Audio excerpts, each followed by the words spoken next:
বর্তমান সময়ে গায়রত মানুষের কাছ থেকে এমন ভাবে গিয়েছে, মানুষ স্বামী স্ত্রী একসাথে মিলে টিকটক বানায়। এমনকি স্ত্রীকে দিয়ে পেজ খুলে স্ত্রীকে দিয়ে বিভিন্ন ফানি ভিডিও বানিয়ে, রিল ভিডিও বানিয়ে ভিউয়ার্স কামানোর জন্য স্বামী লাইভে এসে বলে এটা হলো আমার ওয়াইফের চ্যানেল, এই চ্যানেলে আপনারা সাবস্ক্রাইব করবেন, এই চ্যানেলে শেয়ার দিবেন, এই চ্যানেলে আপনারা ফলোয়ার বাড়ানোর চেষ্টা করবেন। চিন্তা করেছেন তার শরীরে কি রক্ত গুস্ত বলতে কিছু আছে?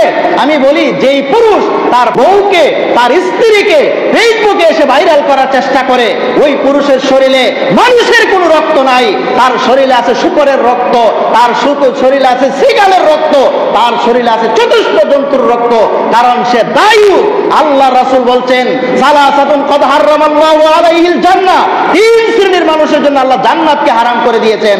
এর মাঝে এক শ্রেণীর মানুষ হলো দায়ুস, যে নিজে বেঁচে থাকার পরে তার স্ত্রী বেপরদাই বাজারে গিয়ে ঘোরাফেরা করে, তার স্ত্রী অনলাইনে বিভিন্ন ফ্রেন্ড সার্কেল তৈরি করে, অনলাইনে ব্যবসা বাণিজ্য করে, অনলাইনে সে ভাইরাল হয়ে টিকটক ফানি ভিডিওর মাধ্যমে দেয়। ওই পুরুষ আর পৃথিবীতে বেঁচে থাকার অধিকার নাই, অর্থাৎ লজ্জায় সে মরে যাওয়া উচিত। কিন্তু সে নিজেকে বুক ফুলিয়ে আর গর্বের সহিত বলে, চিন্তা করেছেন তার গায়রত আর আত্মমর্যাদা কোথায় গিয়ে দাফন হয়েছে? এই বর্তমান সময় এগুলো সব কিন্তু দাফন হয়ে গেছে।